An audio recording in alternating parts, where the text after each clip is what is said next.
आणि सातारा संस्थांचं खाणेसुमारीचं गॅजेटही त्याच्यामध्ये सगळा पश्चिम महाराष्ट्र आरक्षणात बसतोय। बॉम्बे गव्हर्नमेंटचंही नाशिकचाही करार आहे, दौंड संस्थांचाही विषय याच्यात सगळ्यात मराठा हा त्यामुळे हे सरकारी नोंदी आहेत सगळ्या। आणि मी नेमकं महत्त्वाचं विषयावर बोट ठेवल्यामुळं यांची खूप पोटदुखी व्हायला लागली की ह्यो मुलगा जोपर्यंत या लढ्यात आहे तोपर्यंत हा मराठ्यांना आरक्षण मिळवून देणार आहे। आता याच्यातला दुसरा एक फरक असा आहे दादा, सत्ता बाहेर आली आणि जे काही नेते होते ओबीसीचे मराठ्यांच्या जीवावर निवडून येणारे यांचे रंग उघडे पडलेत आता मराठा समाजासमोर।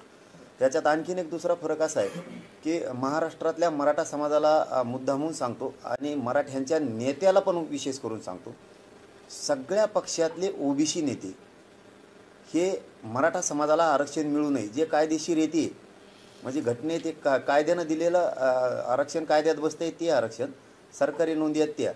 आणि असे एक पडलेत की मराठ्यांच्या जास्त करून नेत्यांना हे सांगतो की ते मताचा विचार नाही करायला लागले, ते आरक्षणाचा विचार करायला लागले।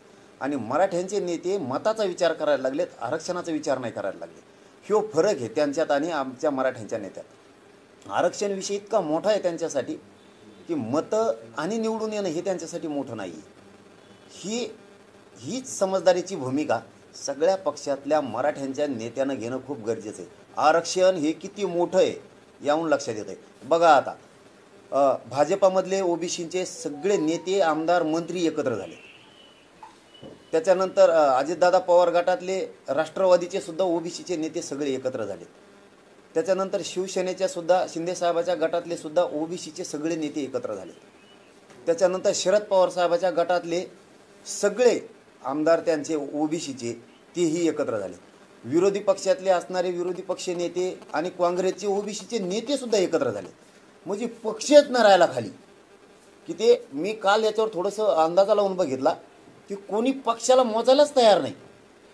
सगळे ओबीसीचे नेते हे एकवटलेत आणि मराठ्यांना आरक्षण नाही मिळू द्यायचं। मग याचा अर्थ मराठ्यांच्या नेत्याला समजत नाही का की आरक्षण किती, पदाला आणि मताला किंमत द्यायला तयार नाही। तुम्ही का रे बाबा मताला आणि निवडून यासाठी किंमत द्यायला लागले? याचा अर्थ कळत नाही तुम्हाला आरक्षण किती मोठं आहे, मराठ्यांची जात किती मोठी होईल। आणि याचबरोबर आणखीन एक सांगतो, मराठा समाजाला आणि मराठ्यांच्या नेत्याला मी एकटा पडलो आहे। मराठ्यांचे घरातले गोरगरिबांचे लेकरं मोठमोठ्याले अधिकारी मिळाल्या, मी आरक्षणाच्या बाजूने राहू नये म्हणून सगळ्यांनी मला घेरलंय, मी एकटा पडलो आहे। तुम्ही सगळ्यांनी ताकदीनं म्हणजे सत्ताधाऱ्यातले मराठ्यांचे मंत्री असो तेही आमच्याकडून बोलत नाहीत, त्यांनी आम्हाला उघडं पाडले आणि विरोधी पक्षातलेही बोलत नाहीत। मराठा समाजाला माझी विनंती आहे की आपण एकजूट राहा। मराठ्यांच्या नेत्याला सुद्धा मी वेळोवेळी आवाहन केलेलं आहे की तुम्ही तुमच्या पदाला मताला आणि निवडून यायला किंमत देण्यापेक्षा जातीचं आरक्षण लय मोठं आहे हे सिद्ध करून दिलं आपल्याला ह्या 8 दिवसात ओबीसीच्या सगळ्या नेत्यांनी। त्यांना आरक्षण महत्त्वाचं आहे, निवडणूक नाही ना मतं नाही। माझी हात जोडून विनंती आहे सगळ्यांना की जात संकटात सापडली माझे गोरगरीब मराठ्यांचे पोरं संकटात सापडलेत, मराठ्यांच्या नेत्यानं ताकदीनं उभा राहा, हसण्यावर नेऊ नका, वाटोळं होईल। आणि मराठा समाजाला माझं आव्हान आहे की आपण 6 जुलै ते 13 जुलैपर्यंत जे शांतता जनजागृती मराठा आरक्षण रॅली ठेवली याला सगळ्या मराठ्यांनी उपस्थित राहा। लेकरांचं वाटोळं डोळ्या देखता होऊ देऊ नका ही मराठा समाजाला माझी हात जोडून विनंती। 6 जुलैपर्यंत सगळ्या मराठा समाजाने आपण आपले कामं उरकून घ्या, पण 6 जुलैला एकही मराठा घरी न राहता जिथं जनजागृती शांतता मराठा आरक्षण रॅलीचं नियोजन केलं तिथं सगळ्या मराठ्यांनी एकही गावाच्या बाहेर जायचं नाही किंवा त्या दिवशी कोणी लग्न कार्याला सुद्धा जायचं नाही। आपल्या लेकरासाठी ज्या जनजागृती रॅल्या ज्या ज्या तारखेला ज्या ज्या जिल्ह्यात ठेवल्यात त्या जिल्ह्यातल्या सगळ्या मराठ्यांनी ताकदीनं शांततेत एकत्र या, आपल्या लेकराला न्याय द्यायचा आहे। आपल्याला घेरलंय, आपली जात संकटात सापडलेली आणि मी एकटा पडलोय, मी हटत नाही, मेलो तरी हरकत नाही पण मी हटत नाही, मराठ्यांना ओबीसीतून आरक्षण दिल्याशिवाय सोडत नाही। दुसरा मुद्दा लगेच सांगतो म्हणजे तुम्हाला बोलायला, काल शंभूराजे देसाई साहेबांनी पत्रकार परिषद घेतली आणि त्यांनी सांगितलंय की दोन्हीनेही शांत राहावं। म्हणजे मलाही सांगितलंय की तुम्ही शांत राहा, 13 तारखेपर्यंत शांत राहा ना, असं त्यांचं म्हणणं आहे। याचा अर्थ आपण बोलल्याप्रमाणे ते करतील अशी मराठा समाज आपण अपेक्षा ठेवू। मी आजपासून कोणाच्याच प्रश्नाला उत्तर देत नाही आता 13 तारखेपर्यंत। शंभूराजे देसाई साहेबांच्या शब्दावरती विश्वास ठेवा आता की आम्ही काय देतोय तुम्हाला, काय नाही देत, याच्यावर 13 तारखेपर्यंत विश्वास ठेवा, असे शंभूराजे देसाई साहेबांचं पत्रकार परिषदेच्या माध्यमातून मला आवाहन करण्यात आलं.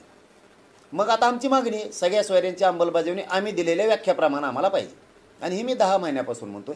दुसरं, हैदराबादचं गॅजेट हे 13 तारखेच्या आत लागलं पाहिजे, कारण ते सरकारी नोंदी आहेत. मग सातारा संस्थांचा असेल, बॉम्बे गव्हर्नमेंटचा असेल, तिकडचाही माझा सगळा मराठा समाज आरक्षणात आला पाहिजे ओबीसी. आणि मी मात्र महाराष्ट्राला सगळ्या मराठ्यांना ओबीसीत आरक्षण मिळाल्याशिवाय हटत नाही. फक्त आता शंभूराजे देसाई साहेबांनी आवाहन केलं, त्यांच्या शब्दाचा मान सन्मान करून मी कोणाच्याही प्रश्नाला आता 13 तारखेपर्यंत यांचे उत्तर देत नाही. फक्त आता उत्तर द्यायचं नाही म्हणून मराठ्यांना फक्त आता हे शेवटचा तिसरा मुद्दा एक सांगतो की पुण्याच्या भाषणात छगन भुजबळ म्हणले, त्यांचं असं म्हणणं होतं की आता गंजल्यात तलवारी त्या घासून ठेवा. मग ते शायरीच्या माध्यमातून असून कशाच्या माध्यमातून, ह्यो इशारा डेंजर आहे. ह्यो इशारा डेंजर आहे की तलवारी गंजल्यात त्या घासून ठेवा. याचा अर्थ त्याला बहुतेक मराठ्यांसंग दंगल घडून आणायची, जाती जाती तेढ निर्माण करायचा. मराठ्यांना फक्त माझं एकच आव्हान आहे, आपण शांततेत राहायचं. अगोदर सुरुवात आपण करायची नाही, पण आपणही तयार येणारा. मराठा हा कडवट आहे, भेणारा नाही. जर याने तसं काय प्रयोग केला आणि याने जर कोणा हत्यार वाटायचं काम केलं, दंगली घडायचा प्रयत्न जर केला, तर आपण हात बांधून बसायचं नाही. कारण माझा एकही मराठा यांच्या हातून मरता कामा नये, वयाला जाता कामा नये. ही नियत राज्याबाबत आमची नाही. आमचं म्हणणं राज्य शांत राहिलं पाहिजे, कुठं जातीय तेढ नाही झाला पाहिजे, दंगली नाही झाल्या पाहिजे. यांनी माणसं पेरलेत, मराठ्यांच्या विरोधात बोलायला यांनी माणसं पेरलेत आणि ते कुंकडं बरळायला लागले. याचा अर्थ तवाच लक्षात येतो की आपल्या समोरासमोर आंदोलन बसवायचे, दंगल घडून आणायची, नाही घडली तर मुद्दाम त्यांच्या अंगावर जायचं, त्यांच्या अंगावर गाडी घालायची. कारण ह्या पुण्याच्या केलेल्या भाषणात खूप अनेक अर्थ निघायला लागले त्याची, की गंजलेल्या तलवारी घासून ठेवा, आपण कमी नाहीत, कोणाच्या बापाला भेट नाहीत. म्हणजे त्याला तो चिथावणी द्यायला लागलाय, चिथावणी द्यायला लागलाय, लोकांना तयार करायला लागलाय दंगली घडवण्यासाठी. मराठ्यांनी सुद्धा सावध राहा. जर तसा प्रयोग होण्याचा प्रयत्न झाला तर बेसावध एकही राज्यातला मराठा नाही पाहिजे. आपण एकटेच 50-55% त्याला नाविलाज आहे. मुख्यमंत्री आणि गृहमंत्र्यांना सुद्धा सांगतो, आमचा नाविलाज आहे. जर तसा काही प्रयोग झाला तर आम्ही सुद्धा एकही पाऊल मागे सरकारणार नाही. जशास तसंच उत्तर देणार आम्ही सुद्धा. ते शांततेत राहिले, आम्ही शांततेत राहणार. पण ते जर आता आमच्यावर तलवारी चालवणार असले, छगन भुजबळ जर असे इशारे देणार असले, गंजलेल्या तलवारी घासून ठेवा, हे जर ते इशारे देणार असला तर ही राज्यासाठी गंभीर बाब आहे, अत्यंत गंभीर बाब आहे ही राज्यासाठी. ही राज्यासाठी शांततेची बाब नाही आहे.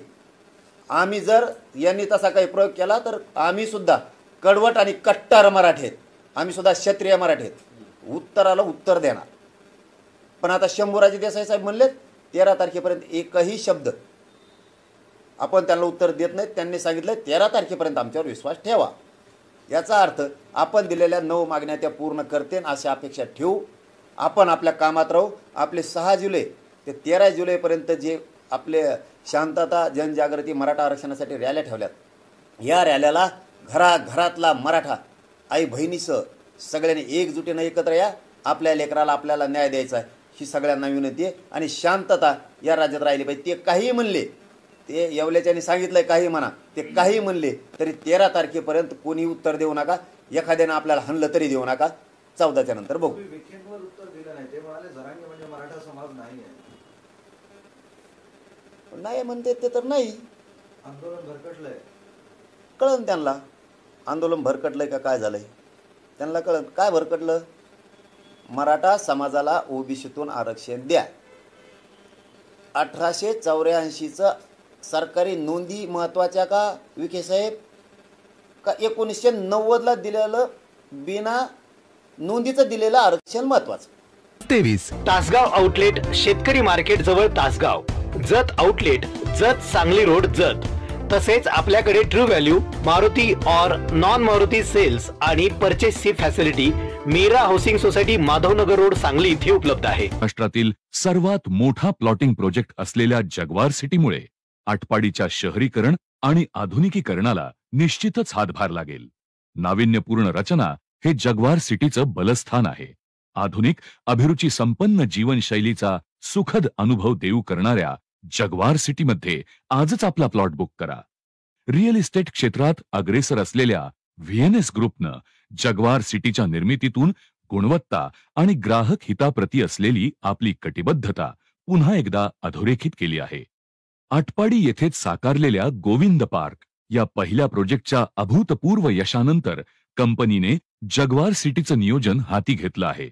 येथे प्लॉट बुक करण्यास इच्छुक असणाऱ्या आमच्या सन्माननीय ग्राहकांनी गोविंद पार्कला अवश्य सदिच्छा भेट द्यावी आणि आमची विश्वासार्हता जरूर तपासावी.